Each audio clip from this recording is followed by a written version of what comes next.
양극단이 있습니다. 니고데모 같은 사람이 있고 사마리아 여자 같은 사람이 있는 거예요. 요한복음 3장에 보면 니고데모라는 사람이 있어요. 발음도 안 되는 니고데모.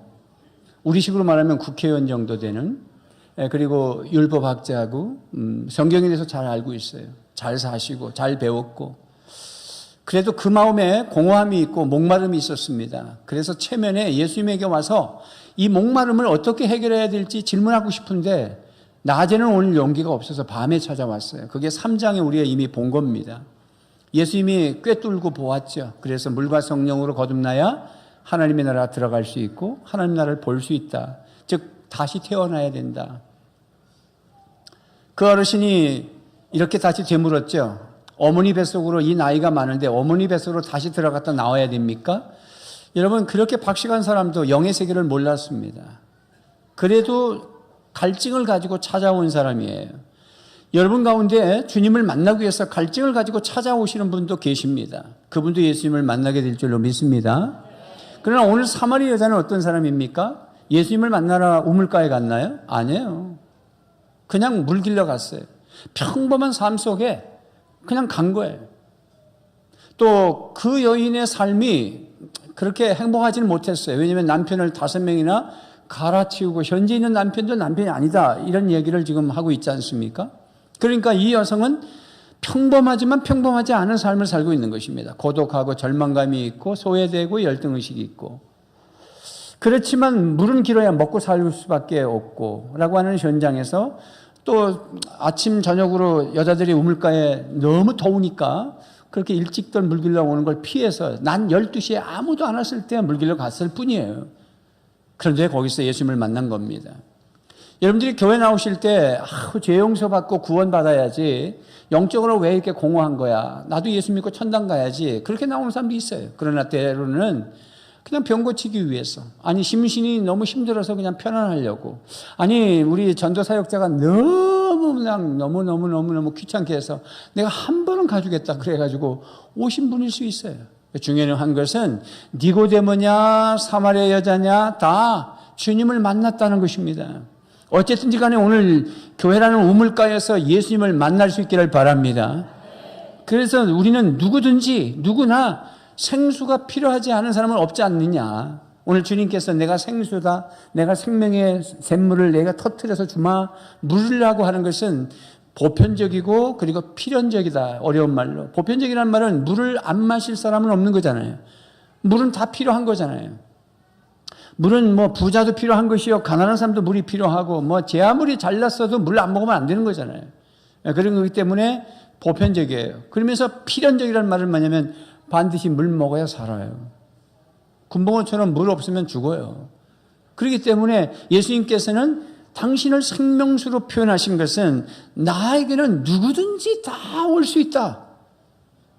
뭐 제사 지내는 거 해결하고 뭐 술 끊고 온다, 거짓말하지 말고 술 먹고도 오고 제사 지내고 오고 노름하다가도 오고 무당 구타가다가 오고 뭐 다 와라 말이야. 누구든지 물은 필요하지 않느냐. 그리고 이건 먹어도 되고 안 먹어도 되는 것이 아니라 예수님은 반드시 만나야 된다. 사람이라면 원숭이가 진화됐다면 모르지만, 동물이라면 모르지만, 우리는 하나님의 형상을 입은 하나님의 창조된 사람이라면 다 천당 가야 되지 않느냐는 것이죠. 그래서 예수님을 먹어야 된다는 것이죠. 예수님을 마시라는 것입니다. 여러분 누구나 예외 없이 다 마셔야 됩니다. 오늘 이 사마리아 여자가 그냥 물길라 혼자 갔단 말은 너무 공허하고, 사람들의 눈총이 너무 따갑고, 유대인도 아니고 다니는 사마리아인이라는 것 때문에 열등의식이 있고, 그리고 자기는 여자라는 것 때문에 더 거기서 숫자에도 들지 않는 이런 취급을 받았던 여자가 지금 예수님을 만났어요. 예수님을 만나면 인생이 바뀝니다. 우리 자녀들은 어떻습니까? 오늘 어린이 주일입니다. 여러분, 우리 자녀들이 생수를 마셨습니까? 한번 진단해 보세요. 여러분의 자녀들이 지금 생수를 마셨냔 말이죠. 예수님을 믿고 거듭났느냐 말이죠. 우리 자녀가 아주 귀엽고 정말 눈에 넣어도 안 아프고 할 만큼의 사랑스러운 우리 자녀들이 예수를 믿고 거듭났느냐 말이죠. 뭐가 본질입니까? 오늘같이 어제 토요일날 주말이 쉬고 오늘 주일날 쉬고 내일 또 이 대체 휴일이라고 해가지고선 3일을 쉰다. 그러면 우리 예수 믿는 사람들이 얼마나 갈등하겠습니까? 여러분, 갈등하지 않고 여기 왔다는 건 복입니다. 갈등이 없으셨으면 복이에요. 그 말은 우리의 중심추가 주님에게 기울었기 때문에 갈등하지 않는 겁니다. 이 중심추가 세상에 와 있으면 너무너무 갈등입니다. 막 갈등하지 아니하고 벌써 이미 계획을 잡고 날려버렸습니다.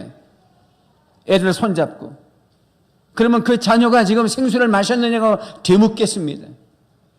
그 어린 자녀뿐만 아니라 이 부모님들 지금 다시 당신의 자녀들이 지금 20대, 30대까지 막 이 큰 자녀들 다 생수를 마셨나요? 심각하게 우리 자녀들을 한번 점검하셔야 됩니다. 우리 자녀들이 지금 세상에 얼마나 수평 문화, 세상의 유괴 문화, 육을 자극하는 문화, 성적 문란의 문화, 얼마나 세상이 점점 악하다는 걸 우리가 알잖아요. 고등교육을 받고 대학을 나오고 대학교가 문을 닫을 정도로 그렇게 교육을 해도 점점 타락한다는 증거들이 얼마나 많이 나타납니까? 그 중에 하나는 난 놀랐습니다. 중학생들이 벌써 색조 화장을 하고 화장하는 방법을 가르쳐주고 빨갛게 르즈를 바르고 그게 뭐 대단합니까? 죽고 사는 문제가 아니고 막 그럴 수 있다 이렇게 말하면 그럴 수 있습니다. 그런데 정신이 그만큼 허하다는 것이잖아요. 우리가 거기에 그림을 그릴 게 아니라 내 심령에 생명이 들어오고 말씀이 들어오고 주님을 인격적으로 만나고 거기에 몰두해야 되는데 이렇게 무슨 5월달 가정에 다니면 화장품 뭐 사주고 어린이에게는 뭐 장난감 사주고 이게 잘하는 부모인 줄 알고 개념이 없는 그렇지만은 다시 목마른 것입니다.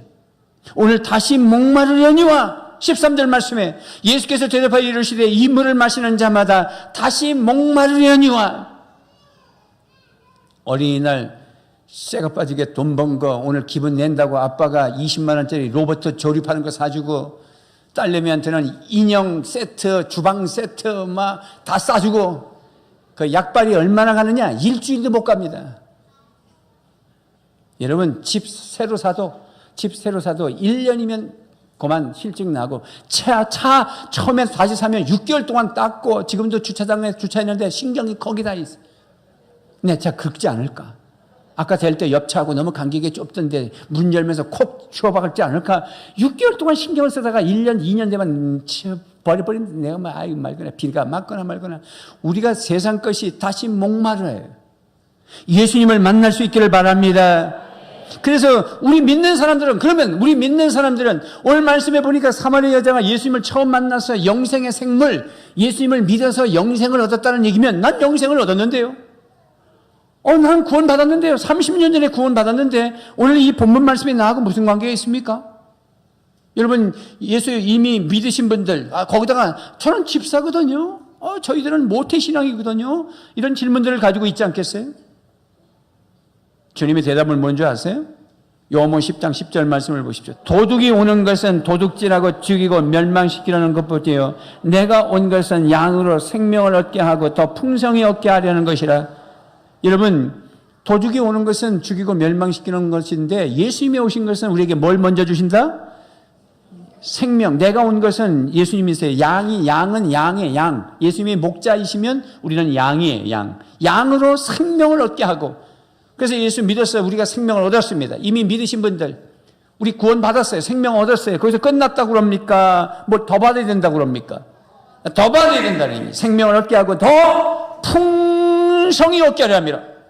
그러므로 지금 더 풍성히 얻으셔야 되는 거예요. 영생을 얻었다고 끝난 게 아닙니다. 내가 20년 전에 예수님을 영접했어. 나는 거듭났어. 그러므로 오늘 말씀 본문은 나하고 관계없어. 왜 목사님은 맨날 똑같은 얘기만 해? 그래서 당신은 더 먹어야 돼. 더 마셔야 돼. 더 풍성해야 돼. 제가 되질문하겠습니다. 여러분 예수 믿은 지 30년인데 여러분들이 지금 아주 정말 행복합니까? 정말 어떤 문제가 있으면 너무 행복하고 기도하고 감사가 철철 넘칩니까?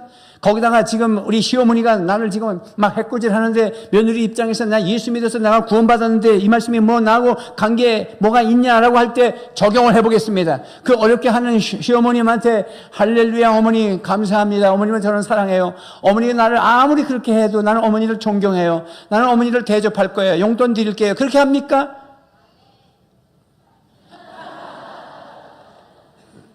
우리 성미의 자매님의 목소리는 걸 내가 알아. 성미의 자매는 충분히 그렇게 할 수 있어요. 자기 시집이 100m이면 있다고 그랬어요.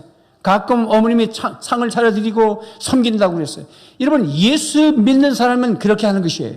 그게 생수를 마신 사람이에요. 지금 그 대답에 그렇게 할 수 없으면 오늘 생수를 다시 마셔야 되는 것입니다. 도둑질 당한다고 그랬어요. 도둑이 오는 것은 도둑질하고 죽이고 멸망시키고, 이 말을 이렇게 한번 거꾸로 이렇게 보겠습니다. 여러분 스마트폰이 나를 도둑질하는 것입니다.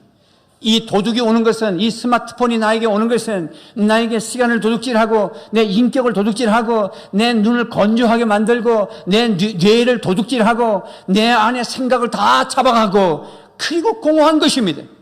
여러분 볼 수 있어요. 그러나 여러분들이 생수를 마시고 보는 거하고 생수가 거기 있다고 보는 거하고 다른 거지. 그게 도둑질하는 거지. 13절 14절을 한번 다시 한번 보겠습니다. 주님이 뭐라고 말씀해요? 시작.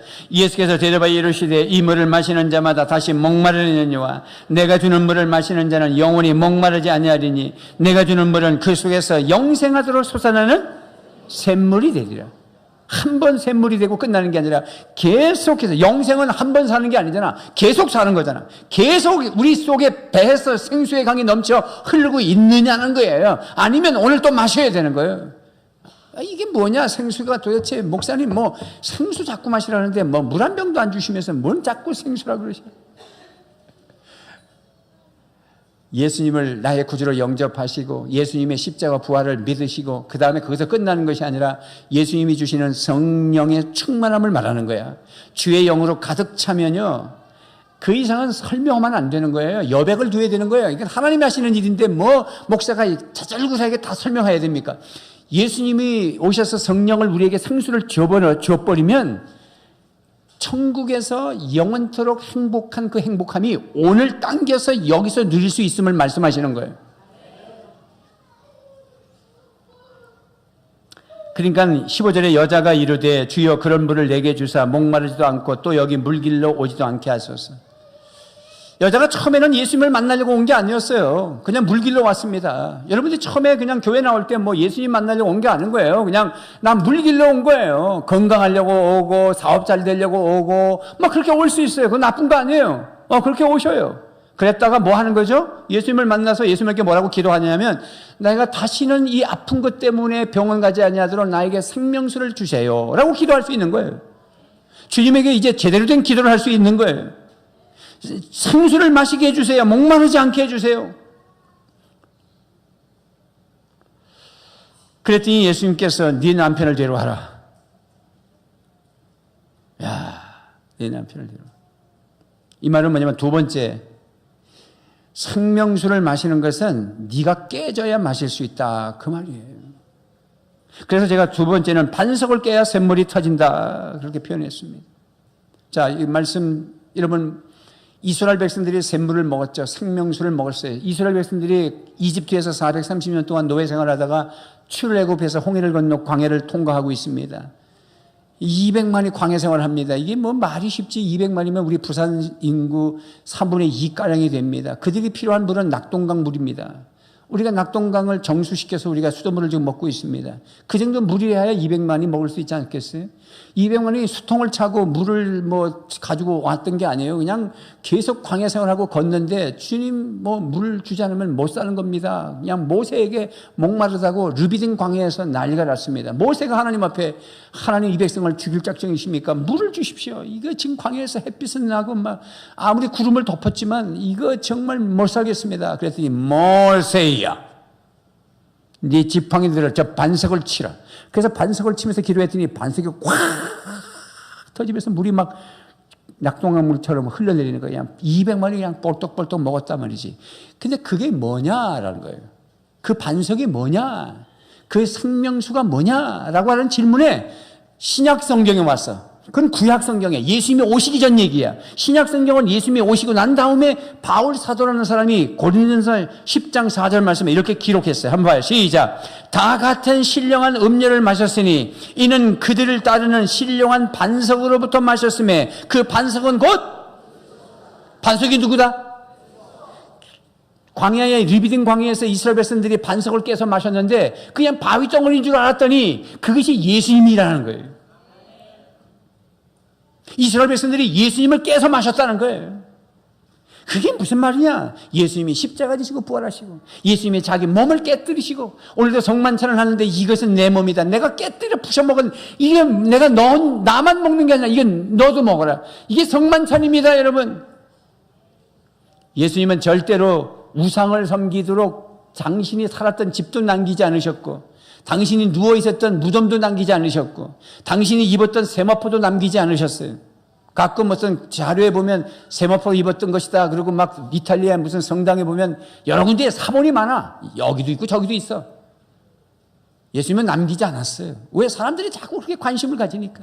본질을 안 하고 자꾸 옷이 중요한 거예요. 예수님이 부활하셨다니까. 그래서 예수님께서 십자가 지시고 당신을 깨뜨리셔서 보혈의 피를 흘리시고 우리는 예수님을 믿음으로 말미암아 그 보혈의 피를 먹고 마심으로 생수를 마셔서 영생을 누리게 된다. 할렐루야. 내가 부서지리라.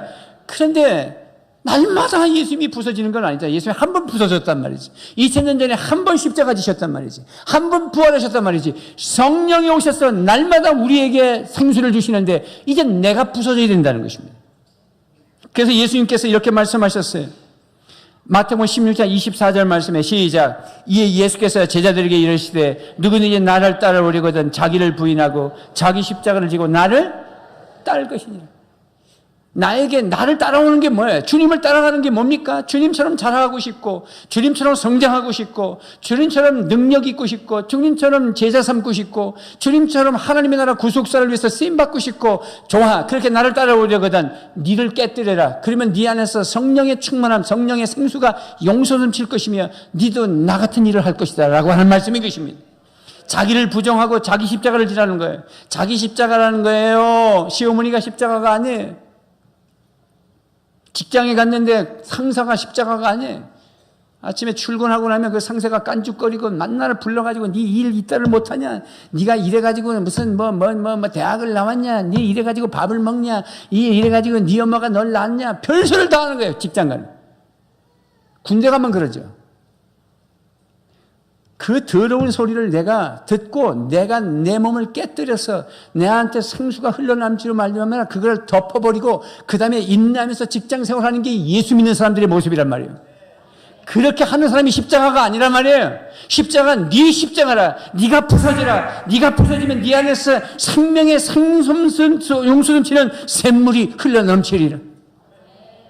여러분 그러고 보니까 우리가 안 죽어가지고 지금 화가 나고 분노가 나고 용서가 안 되고 지금도 막 그냥 행경막이 땡기고 밤에 잠이 안 오고 우울증이 오고 미치고 그 사람을 생각하면 죽이고 싶고 아니면 그냥 내가 그냥 아파트에서 떨어져 버릴까 그냥 우리 남편을 속삭이는 방법은 뭘까? 내가 맞바람을 칠까? 아니면 내가 그냥 죽어버릴까? 자기만 바보돼. 우리가 문제를 해결할 때 내가 안 나가버릴까? 저도 그런 생각했어요. 이 목사 세계라고 완벽한 건 아니거든요. 어떤 때는 제가 나가서 이야기하면 그래서 막 안 고쳐지면 이런 생각, 내가 노회를 안 나가버릴까? 내가 시체를 안 가버릴까? 내가 다 사표를 써버릴까? 그러다가 내가 바보 되지 그러면. 이러면 그쪽에서 그러면 아우 이하늘 목사님 안 나오셔. 아우 우리가 잘하자. 그럴까요? 잘 됐다. 잔소리 안 듣고. 그 소리, 그 생각이 나가지고 내가 아유 안 되지. 나가야지. 내가 아무 소리 안 해도 내가 가서 앉아 있어야지. 그러면 헷갈리는 모든 문제를 나한테 가지고 온다. 이게 어찌하면 좋습니까? 여러분 아파트에서 떼내려봐야 내 손해야. 그런 바보 천치가 어디 있어요? 이 직장 다니는 사람들 아이고 내가 직장을 그만 자기가 미치는 거야. 뛰들르고 이 회사 말하면 아이고 바보야 밥줄 끊기는데 그거가 십자가가 아니요. 십자가는 내가 죽는 거야. 자기를 부인한단 말이야. 자기 아집, 자기 고집, 자기 에고, 자기 잘못된 가치관, 자기 잘못된 생각들, 샘물이 아닌 거 붙잡았던 것들 다 부숴버려야 내 안에서 생명이 엄습니다. 샘물이 터진다. 믿습니까? 그 얘기를 7장에서 했는데 아직은 4장이란 말이지. 그냥 성경을 다 봐야 되는 거야. 전체를 봐야 이 샘물이 뭔지 아는 거야. 이 샘물이 성령 충만이야. 7장을 같이 갈까요? 갑시다. 본문 7장을 가요. 아이고, 목사 맨날 샘물 정해 뭔가 무슨 말씀인지 한번 봅시다.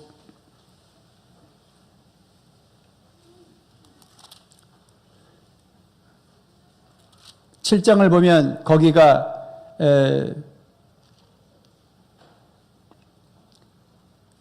초막절이라는 절기에 다다랐어요. 그래서 37절 말씀이면 37절 읽어보겠습니다. 시작.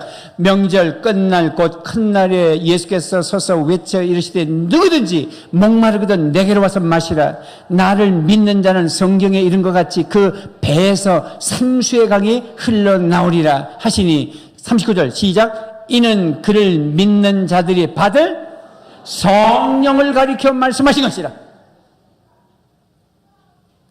성령을 받는 것이 주의 영으로 가득 차는 거예요. 근데 내 안에 더러운 게 꽉 차 있으니까 못 들으셔. 그래서 부숴버려야 된다. 다시 본문으로 오는 것입니다. 그러니까 가서 네 남편을 데리고 가라. 그 말은 뭐냐면 너 부서져야 된다. 그 말입니다. 16절 본문 말씀에 오늘 4장 16절에 가서 네 남편을 불러오라. 충격입니다. 사실은. 우리 쉽게 이렇게 얘기하지만 여러분 충격입니다. 제가 어떤 집사님, 여집사님을 앉혀놓고 집사님이 이런 얘기 저런 얘기 하는데 내가 딱 꿰뚫어 보니까 우리 집사님이 남편이 5명이나 해쳤어. 그건 그냥 예를 든 거예요. 또 놀라지 마시고 또 우리 교회 그런 사람이 있는가. 근데 제가 단도직입적으로 집사님 남편을 데려오시오. 그게 무슨 말이에요, 목사님? 내가 볼 땐 남편이 5이나 있었네. 어따 망치켜라. 진짜 나 이 교회 안 나가다 쌍. 이런 인간이 있어. 그러면서 막 난리가 날 거 아니겠어요? 당신은 유대인 남자, 나는 사마리아 여자, 유대인 남자로서 사마리아 여자에게 어떻게 물달라 하냐는 여자였습니다. 근데 감히 나의 풀어보이시고 내가 숨기고 싶어야 하는 것이고 근데 어떻게 남편을 데려오라느냐. 주님이 그 심령을 부숴버리려고. 나올 때는 그냥 평범하게 나왔어. 물길래 나왔어. 아무 생각 없이 나왔어. 그러나 예수님을 영접하고 생명수가 용수 좀 치고 성령이 들으시려면 네 아집을 벗어버려야 된다는 것입니다. 그렇지만은 이 여자가 자존심이 있어가지고 뭐라 그래요? 남편 데리고 오라 했더니 남편이 없습니다. 예수님을 속일 거라고 생각했어요? 남편 데려오라니까 남편이 없습니다. 여러분 흔히 이렇게 남편 데려오라 그러면 남편이 없습니다 이 말이죠. 난 처녀입니다. 난 결혼한 적이 없습니다. 아주 깨끗한 척 얘기하는 거잖아요. 집사님 지난주에 왜 안 나오셨어요? 목사님 제가 바빠가지고요. 오케이. 그러면 제가 어떤 생각을 하냐면 그 집사님이 사업하는 분이니까 바빠서 사업 때문에 출장 가서 이렇게 생각할 수 있죠. 그러나 예수님 뭐라냐면 그 인간 말이야 어저께 2박 3일 낚시를 갔다 왔다. 주님이 다 아세요. 그냥 자기는 바빠서 안 나왔다고 말했지만 나는 남편이 없다고 말하지만 주님은 남편이 5명이나 있었다. 지금 있는 남편은 네 남편이 아니라고 말했어요. 우리가 그렇게 얄팍하게 속이면서 무슨 생수를 마십니까? 30년을 예수 믿어서 생수가 없어요. 왜 전도하기 힘든 줄 아세요? 여러 가지 이유가 있지만은 교회 가봐야 니나 나나 똑같잖아. 여러분 여기서 우리는 머리를 팍 돌리면서 전도는 잘 살아야 전도가 되고 내가 아파트가 7, 80평 사는 사람이 되고 연봉이 1억이 넘고 그저 배워야 전도된다 이런 생각하면 안 되는 거예요. 그 얘기가 아닙니다. 내가 임대 아파트를 살고 방 한 칸에 살아도 남들이 볼 땐 저 정도 되면 얼굴이 울상이고 죽겠다고 하고 살아야 되는데 너무 행복한 거야. 그래서 유식한 자, 돈 있는 자들도 그걸 보면서 어떻게 저 사람이 저렇게 행복해 할까? 라는 질문을 가질 때 교회 오는 거예요. 내가 생수를 마셨기 때문에 니나 나나 똑같다는 말은 뭐냐면 직장에 와도 불평하고 상사하고 대들고 쌍 하고 떠나버리고 하니까 니도 생수 안 마시고 나도 생수 안 마시고 똑같은데 내가 교회 갈 이유가 뭐냐고 질문하는 거예요. 그렇기 때문에 부서져야 되는 것이에요. 가면을 쓰지 말라는 거예요. 예수님께서 네 남편을 데려오라는 말은 너 남편이 있잖아. 너 첫째 남편은 스마트폰이잖아. 두 번째 남편은 야동 새벽 2시까지 이상한 거 보잖아. 너. 세 번째 남편은 증권에 들어가서 나갔다 맨날 뺏고 노름하고 있잖아. 네 번째 남편은 너 주일하는 데만 등산 가잖아. 5번째 남편은 너 낚시를 가잖아. 지금 6번째도 네 만족하지 못하고 있잖아. 속이지 마세요. 어디 갔다 오셨어요? 바빠서요. 우리 5평을 우리 싱글들 있는데 주인공 모이면 뭔 그렇게 이유가 다 많아. 본질이 뭐예요? 본질. 속지 마세요. 그러면 여러분 20년, 30년 믿어도 생수 못 마십니다. 아, 내가 예수 믿고 거듭났다고 어떻게 그걸 말할 수 있어요? 거듭난 사람은 어떤 사람이냐면 끊임없이 생수를 사모하고 마시고 싶어하고, 이 여인이 그런 물 있으면 나한테도 주세요라고 기도하면서 그렇게 사는 거예요. 새 아래 새 것이 없다고 정리하고 버릴 거 버리면서. 아멘입니까? 어떤 남자가 어떤 여자하고 막 교제를 했어요. 결혼할 것쯤 됐는데 교제가 안 됐어요. 결혼이 안 됐어요. 깨져서 버렸어요. 그래서 한 1년 있다가 그 자매가 그래도 옛날에 그 오빠한테 나 결혼한다고 그래도 얘기를 해야 되겠다 싶어서 카톡을 날려서 나 결혼한다고. 그랬더니 그 형제가 쿨하게 오케이, 축복해. 언제 하니? 언제 한다. 그래서 그 결혼 날짜에 자기가 우체국에서 아주 예쁜 전보, 축전 전보를 만들었어. 너의 결혼을 축하한다. 잘 살거라. 행복하게.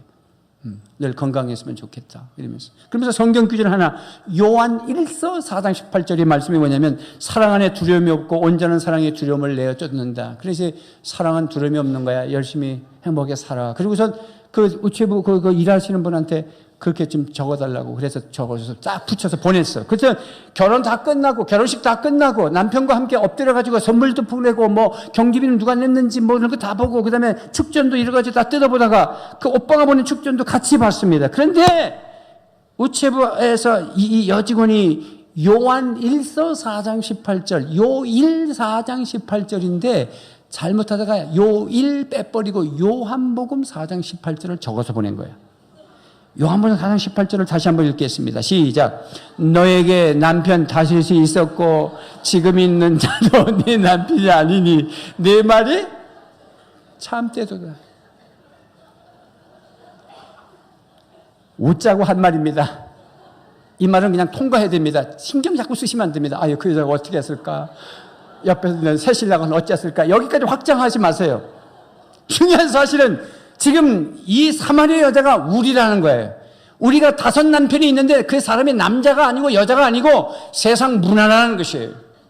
내 목마름을 채워줄 줄 아는 그러고 생각하는 몇 개를 붙잡고 있는 지금. 늘 그냥 월요일 날은 여기 가고 화요일 날은 카페 가고 수요일 날은 그냥 수요 예배도 안 나오고 해운대로 기장으로 해서 그 멋진 호텔에 가서 거기서 한 잔 마시고 목요일 날은 어디 가 금요일 날 목장 모임도 없다. 그렇게 살면 주님이 부셔버린다. 네 남편 데리고 오라는 말은 너 부숴버리겠다. 너 베일을 깔고 살지 마라. 세상에 헤아리 없다는 것을 아셔야 됩니다. 아멘입니까? 예수님은 우리 속을 다 알아요. 여러분의 절망감, 여러분의 고독, 한숨, 여러분이 그냥 먹고 마셔도 늘 배고프고 말. 인생이 이건가 하는 공허함 다 아세요. 숨기지 마세요. 주님, 그냥 주님 앞에 1대1로 기도할 때는 그냥 다 토로하셔야 됩니다. 그냥 나 같은 건 죽어야 됩니다. 사실은 그냥 내가 인간도 아닙니다. 사실은 나 같은 건 그냥 1000번 죽어도 마땅합니다. 내가 왜 이런 생각을 하고 사는지 이러면서 막 기도하시고. 근데 공기도 때는 올라가서 그렇게 하면 안 됩니다. 이 썩어 빠질 놈 나는 죽어야 됩니다. 이러면서 우리 장로님도 올라가시고 있어요. 그렇게 하면 안 됩니다. 나는 그냥 세금을 포탈했습니다. 나는 사기꾼입니다. 그런 식으로 하면 안 돼. 그건 당신 혼자서 기도할 때. 막 그래야 치유가 와요. 그래서 주님이 두르십니다. 주님이 두르세요. 싹 날 만져주시고. 그냥 다 하세요. 여러분 열등의식도 치유되시고 우울증도 치유되시고 고독도 치유되시고 할렐루야. 그러면서 그렇게 얘기를 남편 5이 있네. 지금 있는 남편도 아니야. 그랬더니 당신 선지자군요. 이제 19절 말씀해 보니까 여자가 이르되 주여 내가 보니 선지자서 예언자시군요. 정확하게 맞추니까 여자가 깜짝 놀랐어. 그냥 선생인 줄 알았더니 선지자군요. 나중에 메시아군요. 당신이 예수님이시군요. 그래서 물동이를 들고 동네에 뛰어들어간다고. 그 본문까지 가는 거예요. 이게 지금 점차적으로 주거니 받거니 말씀을 통해서 여러분이 예수님을 알아가는 것입니다. 여러분 우리는 다른 것 아는 게 아니라 주님을 아셔야 되는 거예요. 어디서 아냐? 말씀을 주고받을 때 아는 거예요. 이렇게 그냥 이한희 목사가 말씀을 풀어갈 때 할렐루야 말씀을 들으십시오. 언제 끝날 건가 시간 머지 마시고. 그런 사람 없어. 괜히 내가 자격지심에 그냥 빨리 끝내고 싶어 하죠. 여자가 이르되 주여 내가 보니 선지자소이다. 응? 그러면서 그 다음에 할 말이 20절에 뭐라 그랬어? 시작. 우리 조상들은 이 산에서 예배하였는데 당신의 말은 예배할 곳이 예루살렘에 있다 하더이다.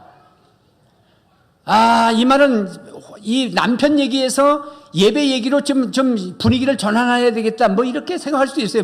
그 여자의 마음을 모르니까. 그러나 이것을 이렇게 풀어갈 수 있다. 그래도 여자가 예배는 드렸구나. 예배에 대해서 관심이 있다는 거잖아요. 남편을 5을 가르치고 현재 있는 남편도 내 남편이 아니고 만족이 없어도 예배는 드렸구나. 우리가 예배를 30년 드렸구나. 우리 주일 성수는 30년 동안 했네. 근데도 아직 남편 5이 있네. 이런 예배와 삶이 다른 인생을 살았다는 거잖아요.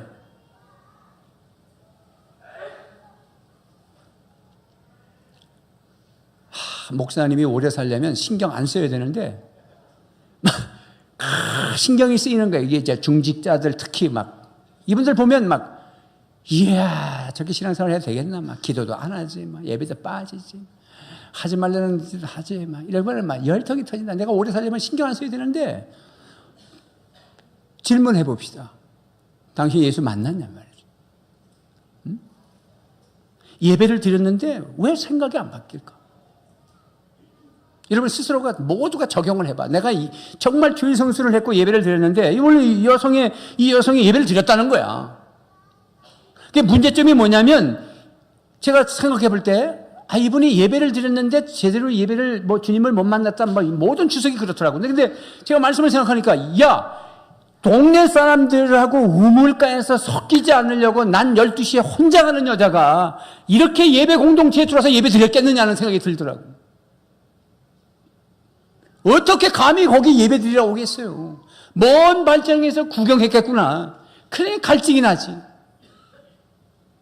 우리가 여기 앉아서도 예배를 구경하면 갈증이 나는 거예요. 여기 찬양하는데도 스마트폰 가지고 끼지럭 앉아있고 말이죠. 우리가 이러고 있으면 안 되는 거예요. 전혀 예배에 참여하지 않는 거예요. 신령과 진정으로 예배 드려야 되는데 말이죠. 믿습니까? 그래서 주부에다 제가 뭘 껴주는 거에 대해서 굉장히 신경 씁니다. 이거 보면 안 된다. 이거 너무 많은 걸. 그냥 보면, 봉투 정도 껴주는 거죠. 거기에 무슨 읽을 거리, 여러 가지를 자녀 교육 방법 이렇게 막 주면 예배 안 드리고 그거 읽거든요. 그래서 내가 예배는 그냥 행정적인 건 주보만 있지, 여러분 읽을 거리 없어. 목회자 코너 정도만 하나만 있지, 아무것도 읽을 거리가 없습니다. 왜? 예배에 집중하라고. 선거철이 되면은 저 앞에서 멋지다시 나눠주면 내가 너무 깜짝 놀라는 거예요. 그래서 내가 직접 얘기할 수 없으니까 우리 안내자들한테 들으실 때 주지 말고 나갈 때 드리라 해라. 왜 그런 줄 아세요? 지금 예배 드리는데 선거 그냥 그거 뭐해서 누가 좋을까 이러고 참 그냥 그게 목사가 오래 못 산다는 거예요. 하나하나 신경이 다 쓰이고 여러분들이 하나님 앞에 집중해야 되고 진리만 영으로 드려야 되는데 할렐루야. 구경했어, 이 여자가. 못 갔어, 거기. 그러니까 남편을 5을 바꿀 때까지도 허전한 거예요. 또 한 가지는 뭐냐면, 예루살렘에 가서 드려야 그게 진짜 예배고, 자기들이 드리는 이 산이란 말은 그린심산이에요. 여기서 드리는 건 아니라는 얘기가 자꾸 나오니까 늘 허탈한 거예요. 예수님이 정확하게 정리해 주셨어요. 예루살렘도 아니고, 그리심산도 아니라, 사람이 말이야. 영으로 드려야 되는 거야. 진리로 드려야 되는 거야.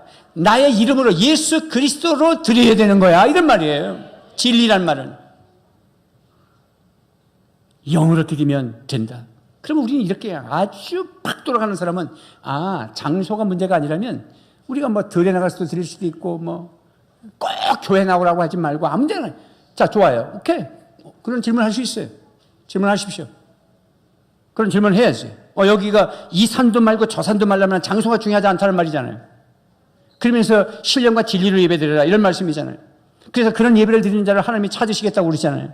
그럼 우리의 질문이 뭐냐면 그러면 꼭 교회 나올 필요가 있나? 어디서나 예배 잘 드리면 되는 거 아닌가? 라는 질문. 좋아요. 그럼 제가 되질문하겠습니다.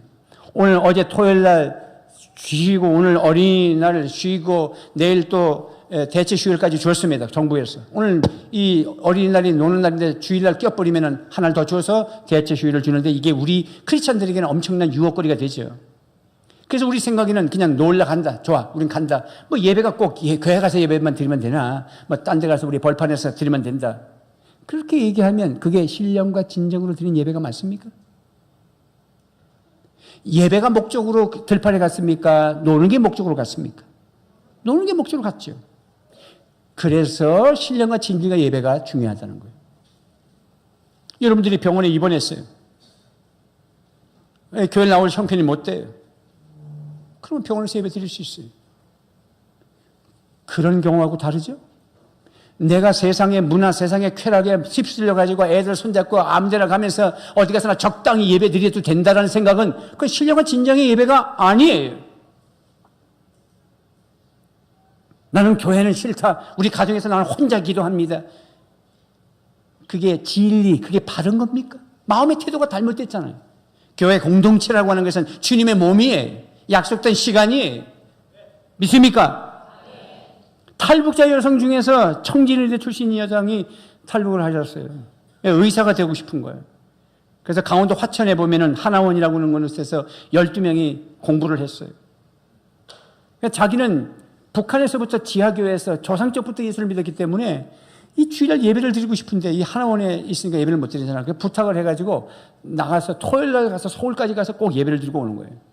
그러니까 같이 있는 공동체 애들이 야, 네 하나님은 내래 꼭 이렇게 그 장소 가야 예배 받는다냐. 그냥 공부 열심히 하고 나중에 합격하면 그때 예배 드리라고. 난 못한다고. 그래서 계속 그렇게 예배를 드렸어. 예배 갈증을 하고 그 말씀을 울면서 주님, 이 자유 대한민국에 왔어. 지금 제가 의사 되고 싶었어. 사람의 의식을 통해서 사람을 살리고 싶어. 그러면 늘 기도하면서 하나님 앞에 예배 드리고 그리고 또 강원도로 다시 가고 12명 중에 자기만 합격했어요. 남들은 뭐 자기만 합격했으니까 나머지는 막 예수 안 믿어서 불합격했다 이런 얘기 아닙니다. 합격했냐 안 합격했냐 그보다 더 중요한 것은 그분의 태도가 얼마나 중요하냐. 여러분 오늘 하나님께서 24절에 찾는다 그 말은 뭐냐면 시선을 우리 하나님이 집중한다. 어떤 예배를 드리는 자에게 정말 신령과 진정으로 주님에게 집중하는 거예요. 주님이 중요하다는 거예요. 그래서 여러분 오늘 연휴인데 다 이렇게 오셔서 얼마나 감사. 네? 얼마나 지금 뭐 오후 예배는 어떨런지 모르지만 목사님 우리가 3부 예배만 끝나고 내가 날릴 거예요. 날라봐라. 어디까지 날라갈란지. 아이고 뭐 맨날 드리는 예배인데 뭐 꼭 오늘 하루 빠지 꼭 그래 얘기합니다. 그게 마귀가 하는 말이에요. 도둑질하고 죽이고 멸망시키려고 하는 거예요. 우리 아이에게 아이들이 손을 잡고 건널목을 그냥 막 건너 이게 지금 횡단보도가 아니고 그냥 아무데나 건너면 이 아이한테 무슨 사인이 있어요? 아무데나 편리할 땐 가도 되는구나. 아빠 괜찮아? 괜찮아. 차 조심하고 차 조심하고 빨리. 그렇게 가르치면 우리 아이들이 그렇게 배우겠죠. 그래놓고 아이 학교 보내놓으면 불안하죠. 건널목으로 건너라. 알았어. 그러면서 가면서 이상하다. 우리 아빠는 그냥 막 건너지만 또 오늘은 왜 또 횡단보도로 가라 그래? 가보니까 막 횡단보도에 막 차는 계속 가지. 뭐 학교는 늦지. 그러니까 그냥 건너가지. 그게 사고 나지요. 마치 그런 것처럼 주일날인데 엄마 아빠가 애들 손잡고 오늘 이제 어린이날이니까 어디 갔다고 생각해 봅시다. 벌써 갔어. 그럼 어떤 사인이에요? 오늘 주일학교 안 가도 돼? 안 가도 돼. 뭐 맨날 드리는 예배인데 뭐 한번 빠졌다고 우리 하나님 뭐라 하지 않아. 옳지 할렐루야. 아이가 자라면서 자기도 애들 키우면서 절대로 뭐라 하지 않아. 그렇게 가르치면 안 되겠죠? 오히려 그 아이에게 기억에 남을 수 있는 날이 오늘이야. 남들은 어제부터 트렁크에다가 막 텐트에다가 뭘 싣고 믿는 저 김집사 가고 저 박집사 가고 다 가는데 엄마 우리는 왜 꼭 교회 가야 돼? 시끄러. 내일 주일이 어린이날이라도 예배 드려야 되는 거야. 그래서 싫어. 울지 마. 자빠졌다 빨리. 그래서 주일날 왔어. 그래서 주일날 예배 드렸어. 예배 다 끝났지 아빠가. 이제 가는 거야. 그러니까 아버지 마 오후 예배 있어. 성찰식도 있어. 그런 거 우리 매일 안 드려도 괜찮죠. 그래서 예배를 다 드렸어. 그리고 다 시간 끌고 6시에 해줬잖아. 내일 놀잖아. 여러분, 그 아이의 기억 속에 어린이날인데 우리 엄마 아빠는 어저께 토요일부터 안 가고 우리를 어째 그렇게 매정스럽게 주일까지 다 송수하고 저녁에 또 식탁 예배나 다 하고, 그 인사이트가 평생 가는 거야. 이때 기회가 있는 거예요. 남들처럼 흘러다니면 누가 못해. 빌립보서 2장 12절에서 16절까지 제가 읽겠습니다. 하나하나. 새 번역입니다. 12절에, 빌립보서 2장 12절에, 그러므로 사랑하는 여러분, 여러분이 언제나 순종한 것처럼 내가 함께 있을 때뿐만 아니라 지금과 같이 내가 없을 때에도, 바울 사도가 지금 감옥에 갇혀 있습니다. 있을 땐 잘하다가 없을 땐 못하고 하니까, 내가 있을 때뿐만 아니라 없을 때라도, 부모가 있을 때뿐만 아니라 없을 때라도, 조부모가 살아 있을 때뿐만 아니라 안 계실 때라도, 말이야. 우리 할아버지가 계실 때, 할머니가 계실 때, 우리는 그래도 가정예배가 있었는데, 있을 때뿐만 아니라 없을 때라도 더욱 더 순종해서 두렵고 떨리는 마음으로 자기의 구원을 이루어 나가십시오. 이게 무슨 말인지 아세요? 생명수를 끊임없이 마시라는 거야. 영생의 생명수, 성령 충만, 예수님의 십자가 부활을 믿고 의지하고 주님의 영으로 가득 채워 나가십시오. 하나님은 여러분 안에서 활동하셨어요. 여러분 안에서 하나님이 활동하셨어요. 여러분을 하여금 하나님을 기쁘게 해드릴 것을 소원하게 염원하게 하시고 그렇게 실천하게 하시는 분이십니다. 근데 당신이 지금 떠난다면, 오늘 그렇게 엉망진창으로 애들 손잡고 어린이날이라고 해서 그렇게 한다면 그건 하나님의 소원이 아닙니다. 그건 마귀가 도둑질하고 이 가정을 멸망시키려고 하는 것입니다. 이런 말이죠. 그러므로 목사님이 그렇게 가르치면 무슨 일이든지 불평과 시비를 하지 말고, 불평과 시비하지 말고, 나 사도가 얘기하는 거 불평과 시비하지 말고, 그래 여러분은 15절에 흠이 없고 순결해져서 구부러지고 뒤틀리는 세대 가운데서, 음란하고 이 더러운 세대 가운데서 하나 진리가 없고 구부러지고 다 자기 잘못 잘난맛에 살고, 얼마나 힘든 세상입니까? 지금 나라가 지금 얼마나 힘듭니까? 대통령 해먹기도 힘들다고 그러잖아. 노무현 대통령이 진짜 힘들게 생겼어. 아이고 하나 하면은 협조도 안 하지. 대통령 입장은 그렇고 야당 입장도 그렇고 정치를 보나 교육을 보나 어디도 다 뒤틀린 세대 가운데서 하나님의 흠없는 자녀가 되어야 합니다. 그리하면 여러분이 이 세상에서 별과 같이 빛날 것입니다. 이 세상에 죽어서가 아니야. 이 세상에서 별과 같이 빛날 것입니다. 별이 왜 빛납니까? 좌표를 적어놓는 거야. 예수 믿는 사람 다 알구나. 어디 갔다 오세요? 교회요. 애들하고? 예. 오늘 어린아이인데. 오늘 교회 갔다 와야 됩니다. 우리는 내일 가기로 했습니다. 이 세상에서 별과 같이 빛나리라. 16절에 생명의 말씀을 굳게 잡으십시오. 그리하면 내가 다름질한 것과 수고한 것이 헛되지 아니하였어. 늘 다름질하고 수고하고 얼마나 10년, 20년을 예수를 믿고 자녀들과 함께 이렇게 하는 게 헛되지 않을 것이다. 그리스도의 날에, 즉 예수님이 재림하는 날에 내가 자랑할 수 있을 것입니다. 바울 사도가 푯대를 향하여 주의 것을 잊어버리고 간다 그럴 때 그 성경 빌립보서 4장에 있는 말씀 가지고 꿈을 얘기하고 그런 얘기가 아닙니다. 바울 사도가 무슨 얘기하는 거냐면, 내가 아직도 완벽하지 않아서 지금도 생수를 마시고 날마다 내가 죽고 부서지고 날마다 나는 죽노라 그랬거든. 그러면서 푯대를 향해 간다는 말은 뭐냐면, 예수님이 푯대고 내가 성장의 목표가 예수님이고 나는 오늘도 성령의 생수를 마셔야 된다. 주의 것들을 잊어버리고선 그 세상 것들을 다 잊어버리고 나는 오직 주님을 푯대로 삼아서 오늘도 자라가고 성숙하고 생명수를 마셔야 되겠다라는 얘기예요. 꿈 얘기가 아니라고. 말씀을 맺겠습니다. 우리 누구나 마셔야 됩니다. 예수님을 만나야 됩니다. 다시 묻겠습니다. 우리 자녀들은 정말 예수님을 만났습니까? 난 크게 걱정돼. 우리 자식들도 있지만 걱정됩니다. 우리 손주들 걱정됩니다. 정말 예수님을 만났을까? 정말 예수님을 만났을까? 세상과 똑같이 흐느적거리고서 예수 만나지 못하면 그러면 도대체 뭐냐? 우리는 예수님을 만나야 됩니다. 영생하도록 솟아나는 샘물을 마시고 영적으로 깨어있고 분별력이 있고 우리 부모님들이 영적으로 자각하셔야 됩니다. 맞벌이 하는 것도 좋지만 내가 우유 하나 살 돈이 없어요, 목사님. 오케이, 나가서 벌어야지. 죽고 사는 문제니까. 그러나 남편이 벌고 나도 벌면 합하면 한 5, 600만 원은 돼서 집도 하나 마련하고 그 다음에 뭐 때로는 또 숨도 좀 쉬고 선물도 좀 하고 사람들도 하고 오케이, 그 말도 멋진 말이야. 그러나 지금 아이가 아직 어린이집에 맡길 나이가 아니야. 이 아이는 지금 아직도 그냥 엄마가 누군지도 지금 분별이 안 되는 나이야. 근데 어린이집에 가서 맡기니까 그냥 애가 그냥 짜지러지고 울고 막 그냥 기가 넘어가고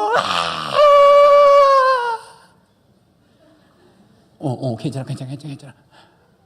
선생님한테 눈치채면서 빨리 데리고 들어가. 문 딱 닫고. 그러면서 자기도 아프지, 마음이. 그런데 먹고 사는 문제가 걸렸으면 그렇게 해. 애 먹여야 되니까. 그러나 좀 더 잘 살자고 하는 거는 틀렸어. 조금은 천천히. 그렇게 망가뜨려 놓으면 이 다음에 철들면 내 말 들을 거라고 착각하십니까? 우리가 다 그렇게 키웠잖아. 우리가 그렇게 자라왔잖아. 우리 어른이 돼가지고 지금 예수 믿어보니까 얼마나 예수 믿는 것 힘든다는 게 뭐냐? 말씀대로 산다는 게 잘못된 습관 때문에 정말 스마트폰 하나 이거 절제가 안 되고 정말 세상적인 거 이거 절제가 안 되는 게 우리잖아. 그런데 애들 그렇게 키워놓고 잘 거 할 거라고?